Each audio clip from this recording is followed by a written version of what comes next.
ஓம் Namashivaya YouTubers அன்பர்களுக்கு இனிய காலை வணக்கம். இன்று நம்ம பார்க்கக்கூடிய சாப்டர் பெறுதற்குரிய மாற்று சீட்டு கணக்கு.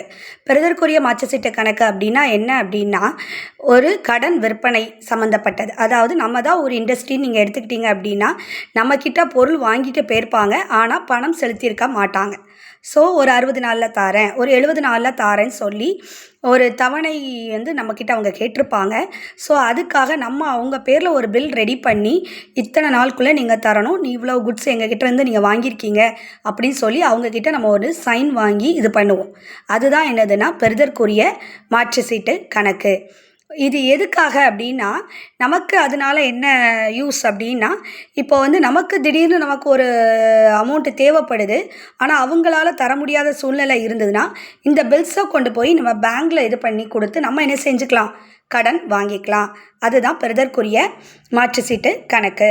ஓகேங்களா? இப்போ அதோட படிவம் எப்படிங்கிறத நம்ம பார்க்கலாம். பெறுதற்குரிய மாற்று சீட்டு நமக்கு எப்போவுமே என்ன இருப்பு, பற்றிருப்பு. அதனால நம்ம என்ன செய்யணும், இருப்பு கீழ் கொண்டு வரப்பட்டதுன்னு சொல்லி தொடக்க இருப்பை பற்று சைடு மென்ஷன் பண்ணி காட்டணும். அதுக்கப்புறம் பெறுதற்குரிய மாற்று சீட்டு தொகை பெறப்பட்டது. அப்போது அவங்ககிட்டேருந்து நம்ம தொகை வாங்கிட்டோம், நம்ம ரொக்கமாக வாங்கியிருக்கலாம் அல்லது வங்கி மூலமாக வாங்கியிருக்கலாம். அதனால் ரொக்கம் அல்லது வங்கி கணக்குன்னு மென்ஷன் பண்ணி வரவு சைடு காட்டணும். அடுத்து பெறுதற்குரிய மாற்று சீட்டு மறுக்கப்பட்டது.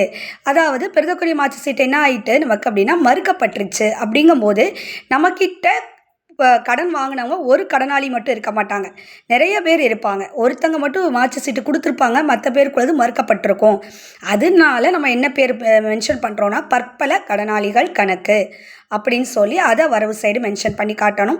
லாஸ்ட்டாக இருப்பு கீழ் இறக்கப்பட்டது இறுதி இருப்பு, அதையும் மென்ஷன் பண்ணி காட்டணும். அப்போது இந்த சைடும் கூட்டி பெரிய அமௌண்ட்லேருந்து சின்ன அமௌண்ட்டை கழித்து வர்ற ஆன்சருக்கு நம்ம கொடுக்குற பேர் தான் என்னது, பற்பல கடனாளிகள் கணக்கு. அதை ப்ராக்கெட்டில் எப்படி மென்ஷன் பண்ணணும்னா, அவ்வாண்டில் பெறுதற்குரிய மாற்று சீட்டு பெற்றது அப்படின்னு சொல்லி மென்ஷன் பண்ணி காட்டணும். ஓகே, இந்த கணக்கை பொறுத்த வரைக்கும் நீங்கள் ஞாபகம் வச்சுக்க வேண்டிய ஒரே விஷயம், இது ஒரு கடன் விற்பனை நடவடிக்கை, கிரெடிட் சேல்ஸ் அப்படிங்கிறத நீங்கள் என்ன செஞ்சுக்கணும், ஞாபகம் வச்சுக்கணும். இதுதான் பெறுதற்குரிய மாற்று சீட்டு கணக்கு. ஓகேங்களா? கணக்கு புரியல அப்படின்னா கமெண்ட் பாக்ஸில் கமெண்ட் பண்ணுங்கள். புரிஞ்சிருச்சு அப்படின்னா லைக், ஷேர் அண்ட் சப்ஸ்கிரைப்.